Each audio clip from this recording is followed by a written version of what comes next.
Кытайдын Ухань шаарында коронавирус чыккандан тарта Кыргызстанда биринчи учур катталганга чейин ортодо 100 күн болгон. Эгерде убакытты туура пайдаланганда июль айында мынча жоготуу болмок эмес. Бул атайын комиссия ушундай маалыматты таратып жатат. Каза болгондордун саны расмий маалыматтан 3 эсе көп экени аныкталган. Финполиция пандемия күч алып турганда жасалган сатып алуулар жана ага байланыштуу башка иштердин алкагында бир катар аткаминерлерди суракка чакырган. Сап башында мурунку премьер-министрлер Мухаммедкалый Абылгазиев, Кубатбек Боронов, Аида Исмаилова турушат. Мурдагы саламаттыкты сактоо министри Космосбек Чолпонбаев баарыбызга белгилүү болгондой азыр камакта. Пандемия маалында кетирилген мүчөлүштүктөргө ким жооп берет? Ошол кишилер жазасын алабы? Бүгүн ушул теманын алкагында сөз кылабыз. Саламатсыздар, урматтуу телекөрүүчүлөр. НТС каналында Ар тарап программасы сиздер менен мен Кубат Кубанычбек уулу. Жана бүгүн студиябызга медицина тармагындагы адис Айбар Султангазиев агайыбыз келген. Вирустарды көзөмөлдөө боюнча илимий практикалык республикалык борборунун жетекчиси Зуридин Нурматов агайыбыз. Дарыгер эндокринолог Самат Асаналиев жана көз карандысыз эксперт Асель Куланбаева. Ал эми азыр болсо, урматтуу телекөрүүчүлөр, ардактуу коноктор, сиздердин назарыңыздарга атайын видео тасма даярдап койгонбуз. Эми назарыңыздарды видео тасмага буралы.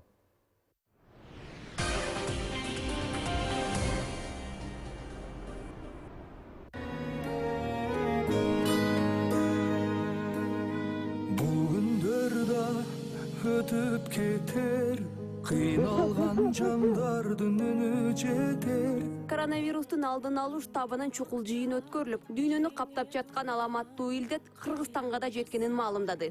Кыргызстанда да бүгүн түндө 3 случай коронавирус катталды. Өлкөдө өзгөчө кырдаал режими жарыяланды. Она умерла у меня на руках.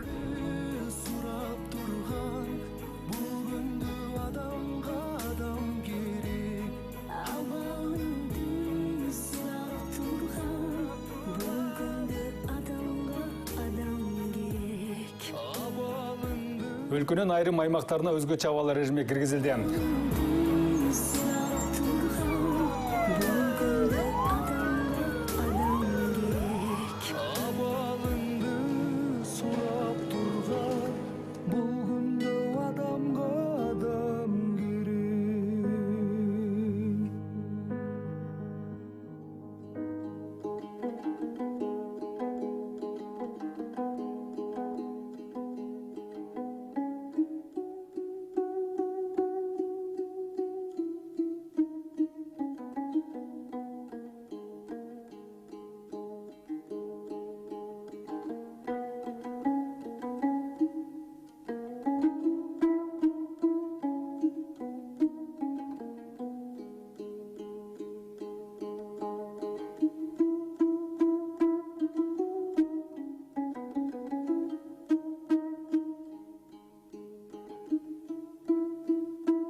Чындыгында мынакей ушул күндөрдө эстегенде көздөн жаш айланат. Азыр ушул биринчи суроом Асель Куланбаева жекебизге бергим келип турат. Мынакей эл кысталып, кыйналып, каза болгондор көбөйүп турган учурда айрым аткаминерлер өзүнүн кызыкчылыгын көздөп, ошол эле дары-дармектерди элге жеткирбей, жеке коргонуучу каражаттарды бербей колдонгон учурлар катталыптыр. Бирок аны биз азыр билип атабыз. Ошол боюнча сиздин маалыматыңыз болсо айта кетсеңиз.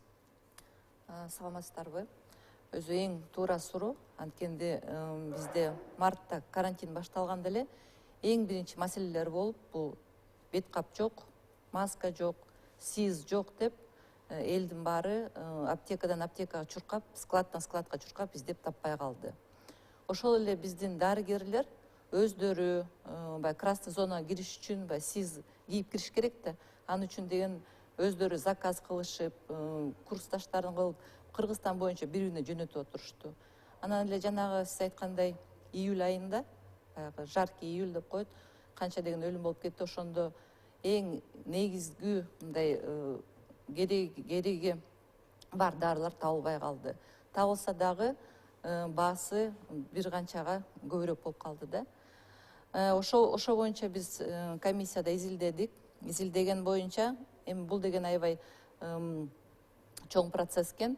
23 мартта биздин өкмөттүн мүчөсү чыккан, токтому чыккан 178 токтом чыккан. Бүт фармацевтикалык, ошондой эле жеке ишкерлердин менен камсындандарга дары дармекти, каттоосу жок дары дармекти Кыргызстанга алып келгенге мүмкүнчүлүк берилген да. Бирок деген ар бир протоколго жараша ошо фармацевтик организациялар алып киргизиш керек болчу. Биз билгендей эле азыр бүгүн 4 протокол чыккан. Ар бир протокол деген протокол приказ чыккандан кийин анын артынан деген дары дармек чыккан. Ошо дары дармектер анан деген биз фармацевтик организацияга кайрылып, ошо дарыларды алып келгиле деп биз кат жазчубуз да, Минздрав. Бирок ошо июль айында Кликсан, ошол эле фраксипарин, гепарин деген дарылар табылбай, ошол эле аябай кымбат баалуу антибиотиктер табылбай калды.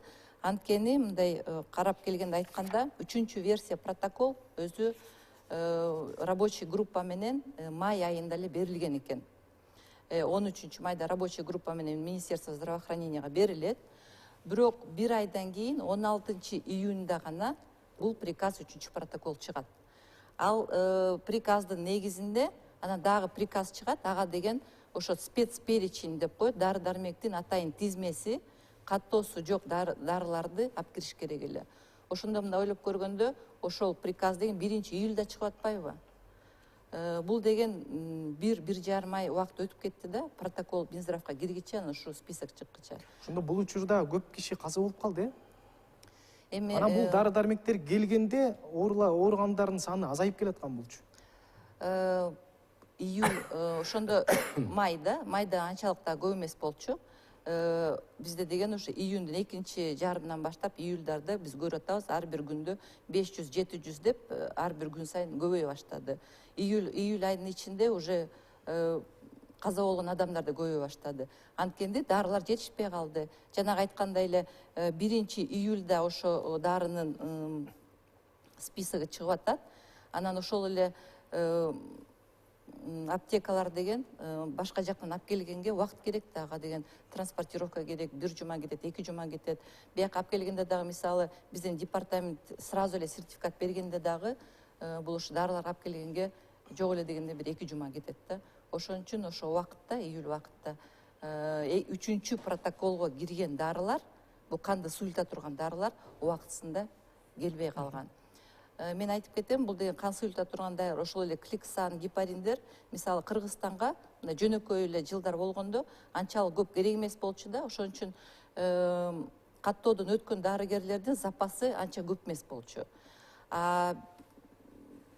Уже коронавирус менен ооруган дарыларга ошо дарылар керек болгондон кийин 10 эсе көбөйүп кетти да, 10 эсе көбөйдү. Ошон үчүн деген баягы жетишпей калышты. Мындай башынан башташ керек да, мен бир эметип кетейин. Негизи биз марттын аягында, апрелде президентке, премьер-министрге кат жибергенбиз.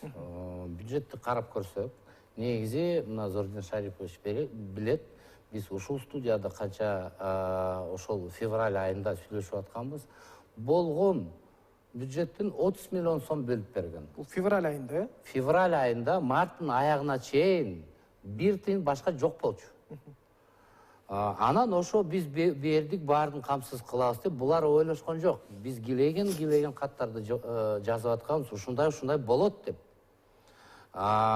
Прогноз берип атканбыз, анан жок, биз баарын жасап атабыз деген. Биринчиден, мына өкмөттүн протоколдорун карасаңар, 24 протокол бар. Аяктар ар бирөөсүндө каржы министрлигине акча бөлүп бергиле деген сөз бар да. Негизи жогорку кеңеш 2 миллиардка чечим чыгарган. Бирок Жээнбаева биринчи Абылғазиев, Жээнбаева, мен аттарын айтам. Ошолор күнөлүү убагында акчаны бөлүп берген жок. Бул протоколдо ушуну ким иштеп чыкты эле? Башында ким турган?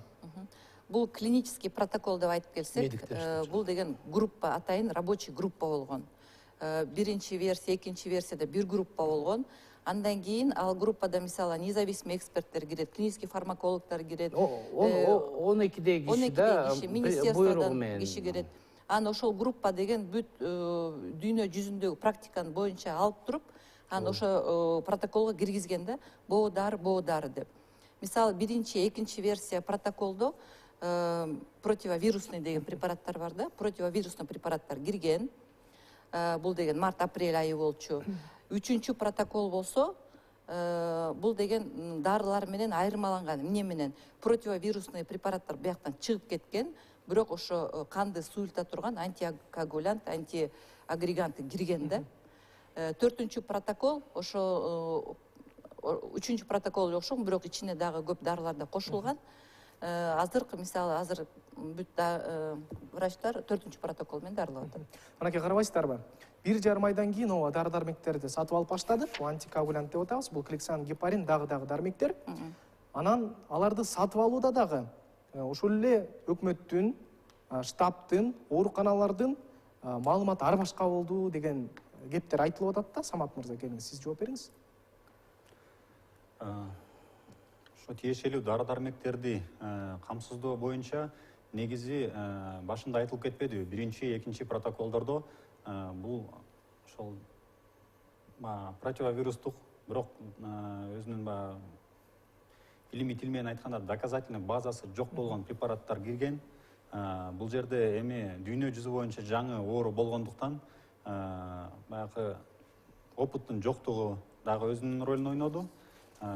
Бирок кийин ушул жерде натыйжа болбой жатканын билип, тиешелүү адистер чогулуп, анан 3-чү протоколду ошо иштеп чыгышкан. 3-чү протоколду ошо Саламаттык сактоо министрлиги өзү негизи аябай кечеңдетип кабыл алган. Даяр материал өздөрүнүн колунда болгондугуна карабастан. Кийинки чыккан 4-чү протокол бул 3-чү протоколго толуктоо катары кирген да. 3-чүнүн жазалып жаткан иштерин жокко чыгарбастан ошону толуктоо тажрыйба топтоонун негизинде толуктоо киргизилген. Анан бул жерде эми комиссиянын жыйынтыгы боюнча ошо атайын тыянактар чыкты. Сатып алууда ошол убакта бир стратегиялык алдыга карай көз чаптырууда бир чоң мүчүлүштүктөр кеткен. Бул тууралуу эми ошо комиссиянын жыйынтыгы өз убагында массалык маалымат каражаттарга толук түрдө маалымат берет. Мынакей азыр сиз жоопкерчилик жөнүндө айта кетпедиңиз багай. Айрым аткаминерлердин бул жерде бирден бир себеп жоопкерчилик турушу керек депчи. Эми бул иш ошол коопсуздук кеңешмесинде да каралат. Ошол боюнча кенен айтып кетсеңиз. Мына башынан айтпадым, ушу апрель айына чейин каражат бөлүнгөн жок. Анан калп сөздөр болду. Премьер-министрдин, министр жагынан баарын жасап атабыз деген, бирок жумуш жүргөн жок. Ал бир жагы, экинчи жагы прогноздор туура эмес берилген. Алар тынч жата бергенде бул деген кадимкидей эле грипп. Мына протокол жазып аткан кишилер аякта эки лагерге бөлүнгөн да. Ошон үчүн протокол көпкө кармалып, бирөөлөр противовирусный препараттарды киргизгиле, актемраны киргизгиле, плазманы киргизгиле деген сөз менен бир тарап жок, только антикоагулянт менен лечение кылабыз. Антибиотик жөнүндө да көп чыр чыккан. Ошолор Минздравдын эксперттери мындай сыртка чыгып, элге маалымат берип атканда, алар мындай айтып атканда, бул деген жөнөкөй грипп. Эски баардын чыгарсаңар запистерди ошондой чыгат. Жөнөкөй грипп, лечение кылбагыла, парацетамол ичип жата бергиле. Бирок бир да сөз болгон жок, жанакы бизде 60тан өткөн кишилер, диабет менен ооруган кишилер, жүрөк оорулар, бул ооруну негизи бутка көтөрүп, мындай басып айыктырган болбойт. Муну немедленно лечение кылыш керек.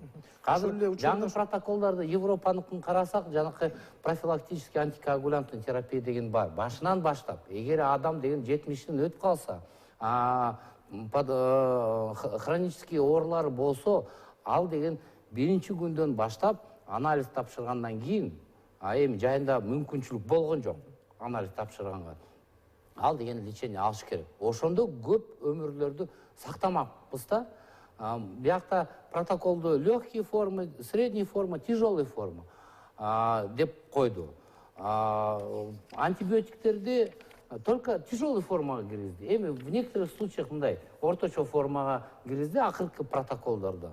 Бирок эми биринчи бөлмөдө жазылган жок. Дедимер тапшырылы, тапшырылы, еще на основании прокальцитонина, чтобы квалифицированно назначение антибиотика. Аларды жок болду. Ошон үчүн бул аякта группанын эксперттери жооп бериш керек, сөзсүз. Анан элге маалымат берген саламаттык сактоо министрлиги, ошолордун эксперттери элди мындай настороженность кылбай, тынчтып коюп атышты да. Жата берди.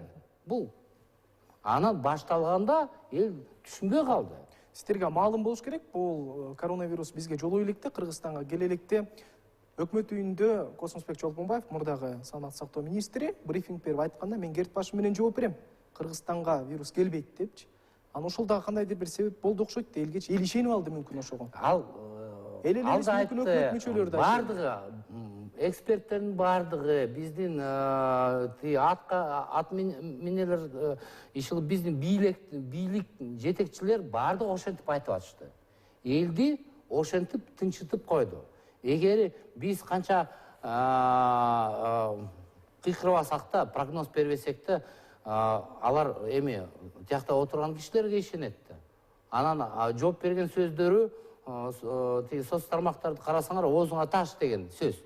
Бирок ал келгенде уже кеч болуп калды. Биз канча айтып аттык, ошон үчүн биринчи ошол жактан баштап жоопкерчилик. Анан жанакы протоколду убагында кабыл албай, элге туура эмес маалымат бергендер, алар да жооп бериш керек. И үчүнчү тарап, май айдан баштап акча бөлүнүп баштады. Акырындан, анан июнь, август эң көп. Ошол жакты карасаңар, булар эми бизнес на трупах деген болуп атат да. Систер комбинезондор кандай баа менен алынып жатты? 6000 сом, 900-800 сом турган комбинезон 6000 сомдон алынып жатты. Маскалар 4 эсе 5 эсе кымбат. Ошон бардыгы, и ошол жакта өкмөттүн кээ бир жетекчилери, алар биз угаттык ошондо эле. Күнүнө таң атпай Минздравга келип, давление кылып, тетиги фирмадан алгыла деген сөздөрдү чыгарып атты. И ошолор да жооп бериш керек. Анакей министрликтин өкүлү агай, сизге сурайм, ушул айтылган фактыларга өзүңүз күбө болдуңузбу? Азыр бул жерде биринчиден айтып кетишим керек, жанагы экспертный топ кандай жыйын чыкты, мен ал жөнүндө мындай таанышым жок. Бирок азыркы айтылып аткан сөздөр боюнча эле бир-эки нерсени айтып кетким келип атат да. Биринчиден, бул пандемия биздин эмнелерибиз жетишпегендигибизди моундай эле ачып көрсөтүп койду да. Себеби акыркы 30 жылдан бери биздеги болгон ооруканадагы канча орундуктар бар, ошолордун ооруканалардагы саны дайыма ылдыйлап келген. Врачтардын, орто медициналык кызматкерлердин саны дагы дайыма ылдыйлап келген. Ошол туурабы? Ылдыйлап келген, бул факт. Бул факт. Андан сырткары саламаттык сактоо министрлигиге бөлүнүп турган акчанын дагы долясы жалпы эместен дайыма ылдыйлап келди да. Бул факт. Ошонун бардыгы анан медициналык мекемелердеги, мамлекеттик мекемелердеги моундай болгон эмеректер, оборудованиялар дагы бүт бардыгы эскирген, көпчүлүгү алынган эмес, жетишпейт. Мен өзүм эле бир убакта мындай мисал келтирдим эле да, жеке менчик лабораториялар ачылып атканда ойлодум эле, булар качан бизге жетет деп. Азыр болсо алар бизден 10 эсе алдыда турат. Себеби кандай жаңа оборудование болсо так эле сатып алдыра берет. Муну комиссия керек эле, ага кол койсом кийин бирдемесиге илешип калбайынбы, туура болобу, болбойбу, тендердин тартибине туура келбейби. Ушундай толгон токой фактылар келип туруп, акырда могу ошонун бардыгын могу пандемический грипп көрсөтүп койду да, коронавирусчу. Андан кейін дагы бир нерсеси, могул жерде дүйнө жүзү боюнча азыр биздеги штабтагы аты дагы мындай болуп калганда, о эмесиге недопущение завоза и распространения депчи. Бүткүл дүйнө жүзү боюнча бир дагы мамлекет пандемия башталганда андай милдетти кое албайт, аны бири да аткара албайт. Америкада аткарылбайт, миллиардный акчалары болсо дагы, ашып ташып аткан акчасы болсо дагы эч ким аткара албайт. Себеби бул вирус, бул жаратылыштагы эмеси кубулуш. Эң негизгиси эки эле милдет коюлуш керек эле да, жана да айтып кетишпедиби? Биринчиси ошол вирустардын таркалышы бир учурда өтө көп болуп, жогору болуп чыгып кетпеш керек. Ошого кандайдыр бир иш-чараларды иштеп туруп, ошону азайтышыбыз керек. Экинчиси саламаттык сактоо мекемелерини даярдашыбыз керек. Кантип ошону эме кылат? Болгону ушул эки эле милдет коюлуш керек да. Башка милдеттер жанакыдай киргизбейбиз дегендер алар туура эмес да. Анан булардын айтып кеткендери деле азыр эмесиге туура да. Кээ бир жерлерде. Бирок анан жанакы жерлерде да Айбар мырза да айтып кетти го, эч ким айткан жок деп. Бирок биз айтканбыз ошол учурда эле, баягы бизге келе электе эле Кытайда башталган деле анда эле белгилүү болгон. Чоң жаштагылар, 60тан өйдөгүлөр каза болуп атат, оорулуу адамдар, баягы өнөкөт оорулары барлар каза болуп атат. Ошону айтып атканбыз. Көбүнчө прогноздорду бергенибизде дагы эмесиге бир прогнозду берсек, 2-3 варианттары менен бергилеген, аларын да берип атканбыз. Баягысы мисалы үчүн 60 000 адам ооруйт деген болсо, аны болсо тим эле мындай деген болбойт деп туруп, как бир асмандан алып сүйлөп аткандай кылдырып көрсөткөндө, жөнөкөй эле математикалык модельдерин берип туруп эмесе көрсөткөнбүз. Карабайсызбы агай? Айтып коюш оңой болуп атат, бирок ошол ишти көзөмөлдөш анан кылыш бир аз кыйынчылыкка жатты да. Ошону ким көзөмөлдөш керек эле?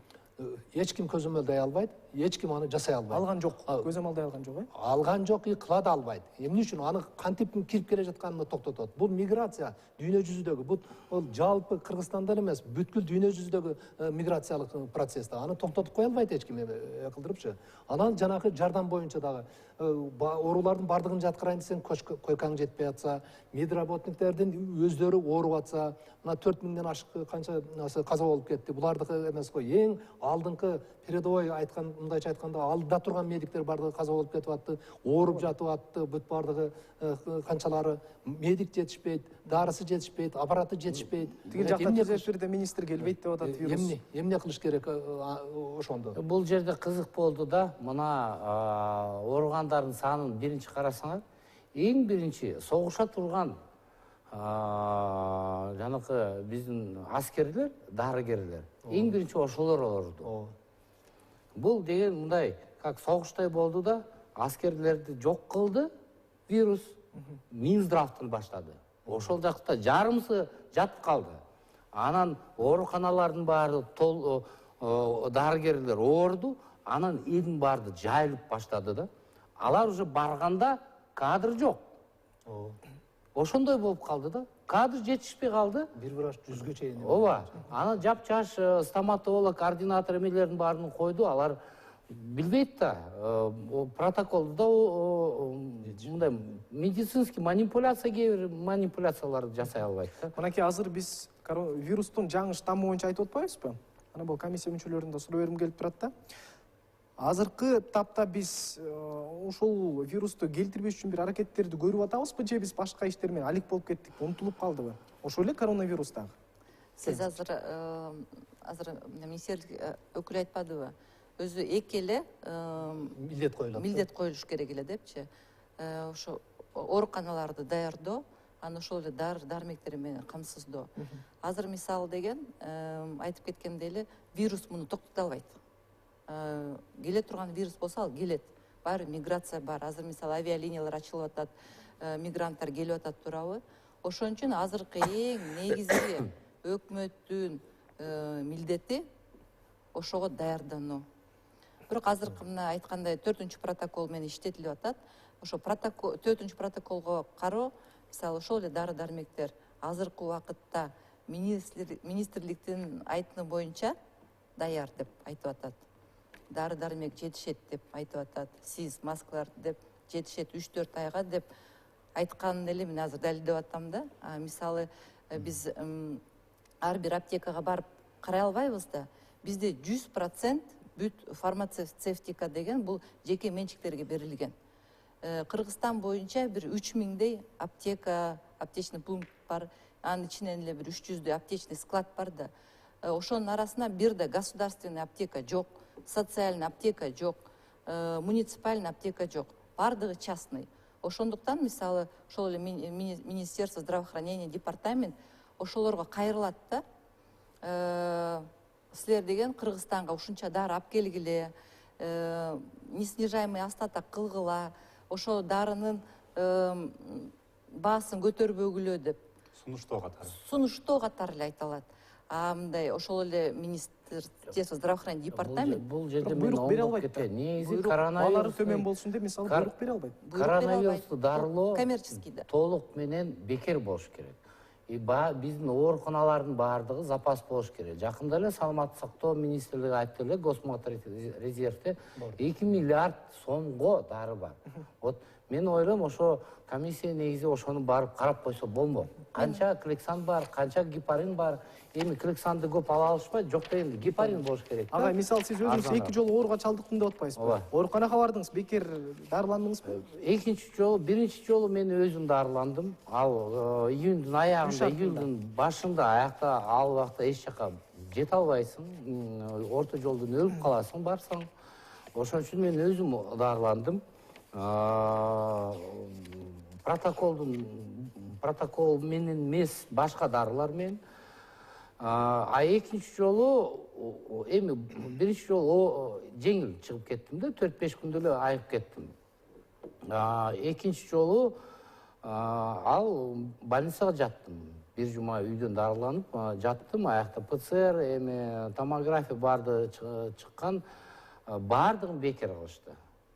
Мен ошондой ишендим, бирок ошол эле ооруканада мен билем, мындай карап турдум да, бир мен октябрдын ортосунда оорудум, где-то декабрда кээ бир дарылар жок болуп калган. Менде маалымат ошондой бар. Сентябрда Саламаттык сактоо айтып аткан бардыгында бар 3-4 айга. Бар болчу. Бирок түгөндү да.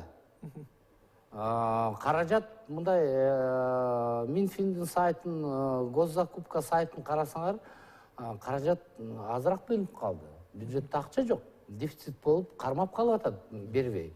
Ошол себептен азыр чындыкпы же ошо запастар бар же чын эмеспи, ошонун баарын текшериш керек.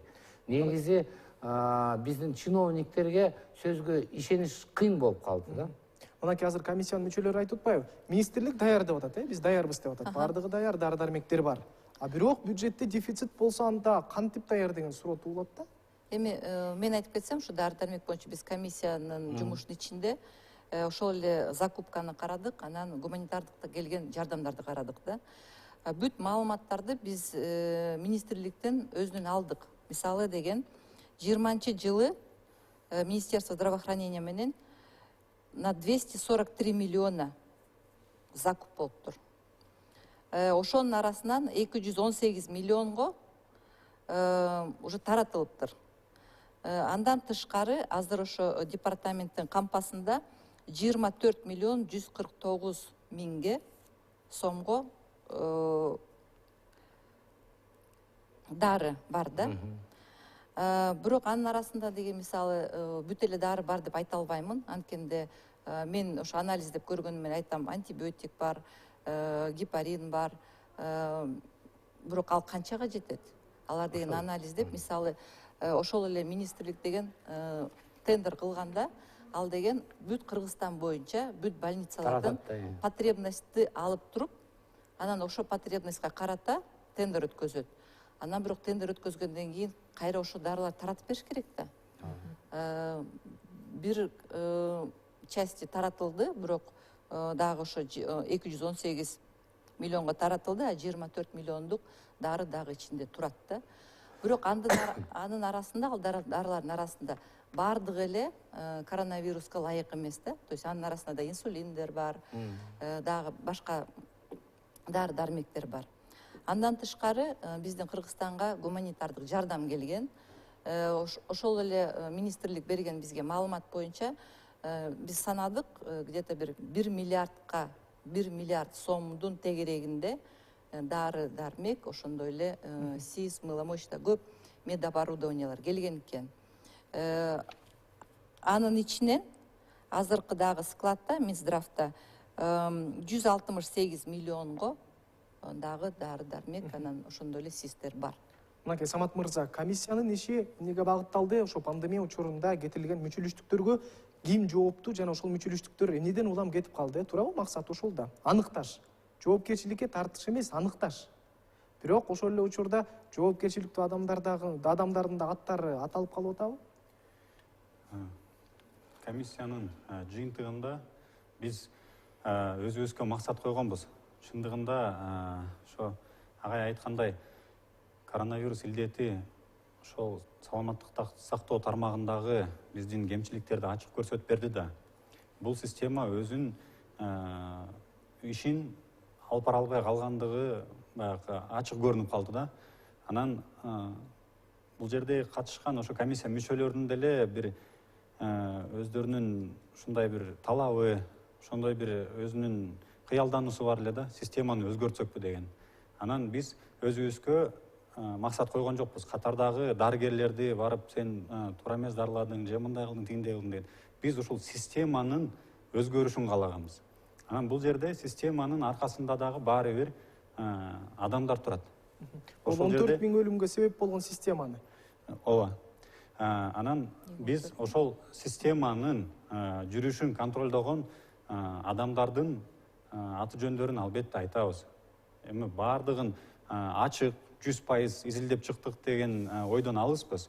Бирок бир кийин ушундан сабак алып, ушундай нерселерди, катаачылыктарды кетирбегенге бир багыт алууга биз бир жол көрсөтүп бергенге комиссиянын жыйынтыгы себеп болот деген ойдобуз. Бир нерсени тактап коеюн, азыр туура эмес кетип калды окшойт. 14 000 адам каза болду. Кандай адам каза болгон жок. 14 000 бардыгы болуп дагы каза болбойт Кыргызстанда. Так, ошондо бул жерде карабайсызбы? Маалымат болуп калат. Каза болгондордун саны расмий маалыматтан 3 эсе көп болгондо көп болгон канча болуп калат? 3 эсе болгон болсо 1394 болуп атат. 3 эсе көп болгон болсо 3000 болот. Мындайда бирок биз мындайда Айбар эмес мырза кечиресиз. Биз кече эместен өзүбүз атайы бир группа түзүп, ошондо изилдеп көрдүк. Июндан баштап октябрга чейин 5 айдын ичинде жалпы өлүмдөрдүн саны жылдакыга караганда 43%га жогору болду. Бул жогору болду, 43%га жогору болду. 5 айдын ичинде. Себеби толук маалыматты жок үчүн ала албай калдык. Каттоосу боюнча. Госкомстаттагы баягы жалпы катталат го, алардыкында туураараак болот да, өлгөн адамды сөзсүз катташат. Ошондуктан жалпы эле каза болгондордун 5 айдын ичинде июндан баштап октябрга чейинки 43%га жогору. Канча болот? Бул 6000 адам. Карабайсызбы агай? Каза болгондордун санын аз көрсөтүү бул бирөөнүн кызыкчылыгыбы? Жок, ал система андай көп, андай өтө эле көп да эме кылдырып. Мисалы үчүн медицинадагы эмесиде өлүмдөрдү каттоо кандай болот? Медицинадагы баягы форма 14 деп коет, баягы больницалар отчет тапшырганда дагы бардыгы да негизинен келип туруп эле акт о смерти дегенде жазганда негизги себебин жазат да. Мисалы үчүн гепатит менен да ооруп келип атса, андан кийин осложнение болду, цирроз болду, андан кийин рак болду. Ошондо гепатиттен мындайча караганда эч ким каза болбогондой болуп туруп эле рактан азыр мындай кете берет. Зордин Шарипович, мындайда мына разницасы болуп калат. Российский медиктер келгече бизде канча эле? Эсиңиздеби? 3,5 миң болчу. Ошо катталган официалдуу түрдө. Анан алар кеткенден кийин пересчет кылып 1300 болуп калды. 3,5 миң эмнен болгон? 3,5 өлүм болчу. Жок, өлүм андай ошондой болчу. Жок, адашып атат окшойсуз. Балким 2,5, бирок 2 кой тургула. Мен түшүндүрөйүн. Алар методиканы өзгөртүп койду. Негизи ковидке байланыштуу 2 методика бар да. Америка, Европа, алар бардыгы. Эгери адам ковид менен ооруп, ковид аркылуу башка оорусу чыкса деле, ковидтен өлдү деп. Эгер ковид болбосо ал мындай жүрөк оорулуу же диабет болуп жашай бермек да. Ковид менен ооруп калып, тиги оорулар күчөдү, анан өлүп калды деген смертный диагноз коет. Россияда башкача. Россия биздикилерди үйрөтүп койду да. Толук менен эме вскрытие кылгыла, анан сөзсүз так диагнозун койгула. Ковид ооруп адам инфаркт болуп калды. Ага ковид жазылбайт. Инфаркт деп жазып коет. А бул негизи инфаркт болбойт болчу.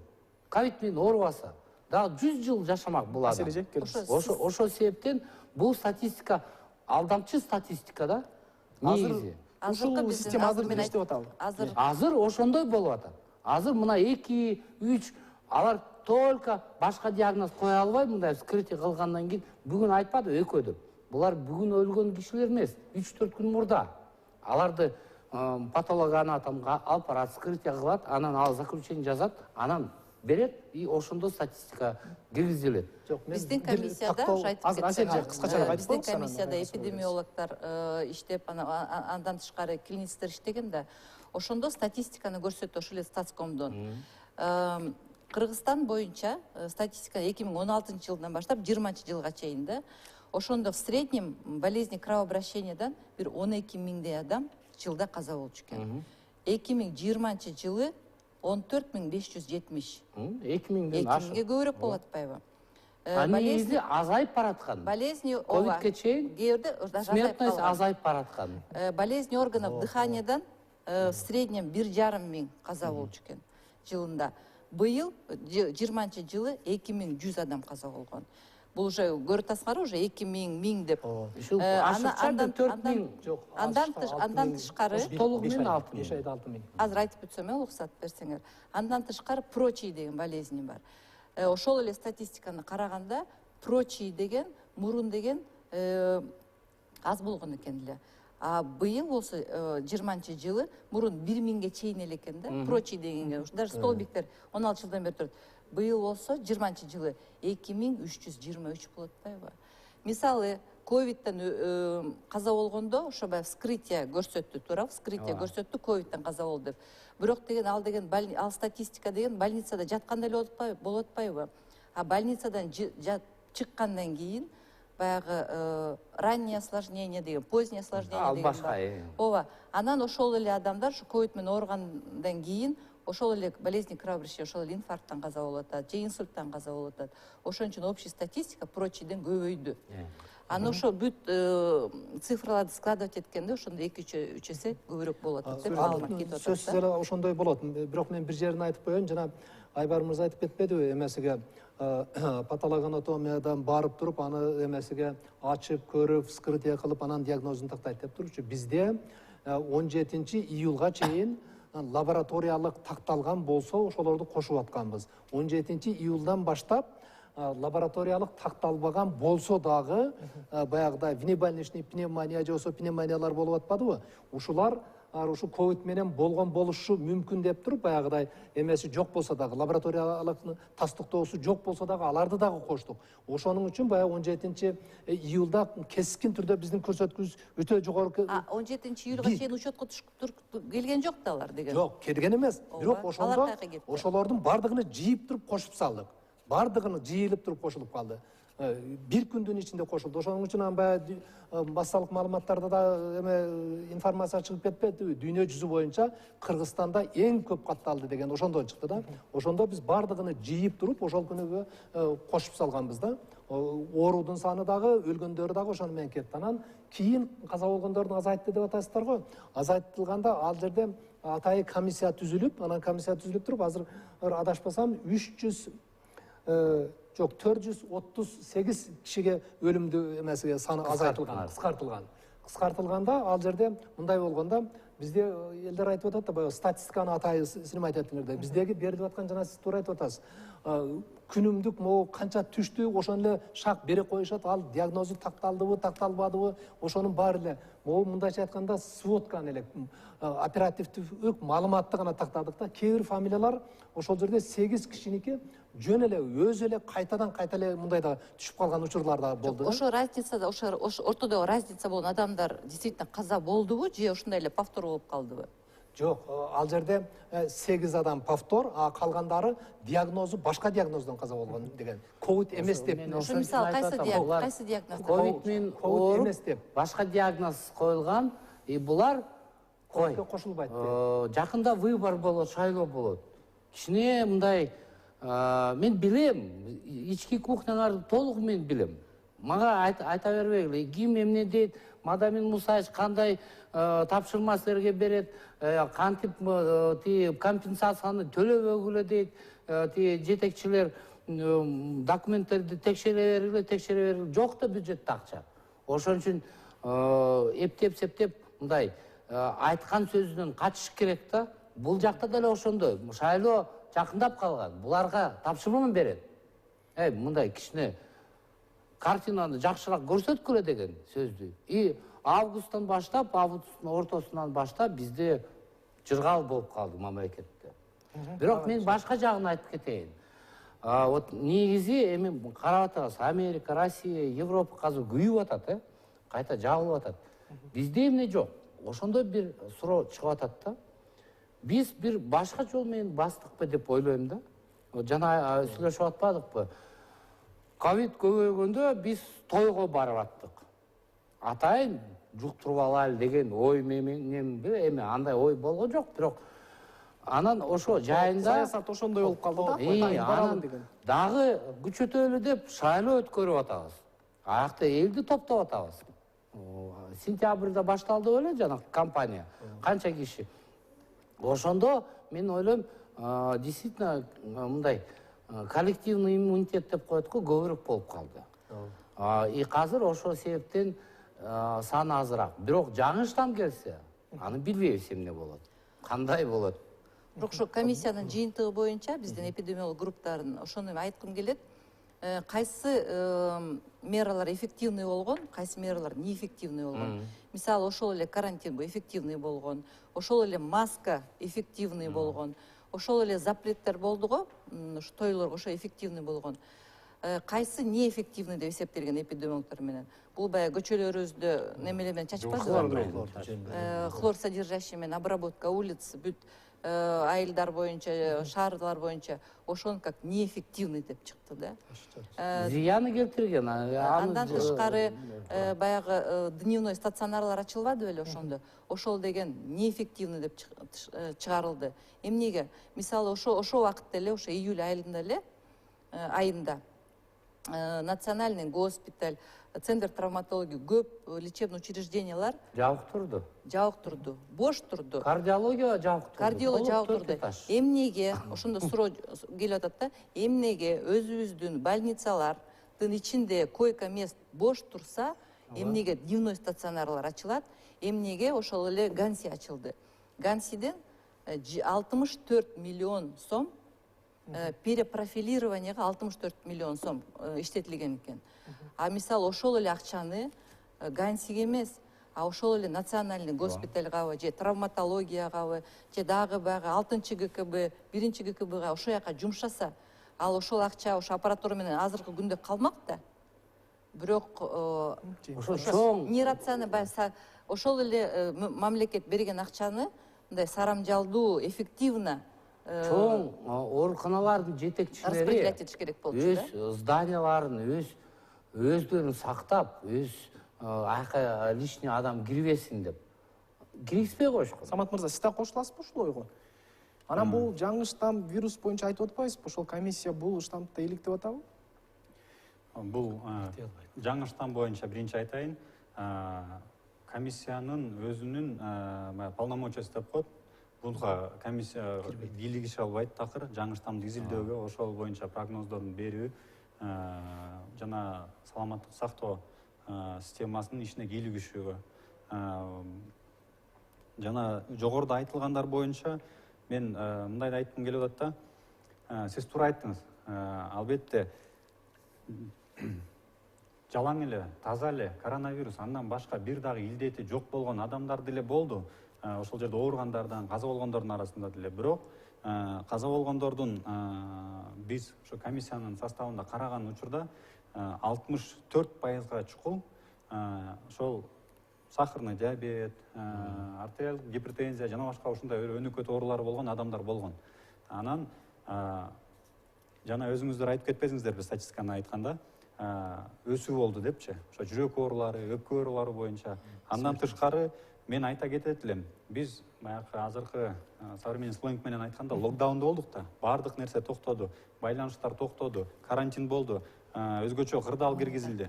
Анан ошол учурда бизде мисалы мурунку жылдарда караганда ошол жана жол кырсыгынан ар кайсы криминалдан өлүм көрсөткүчтөрү азайыш керек.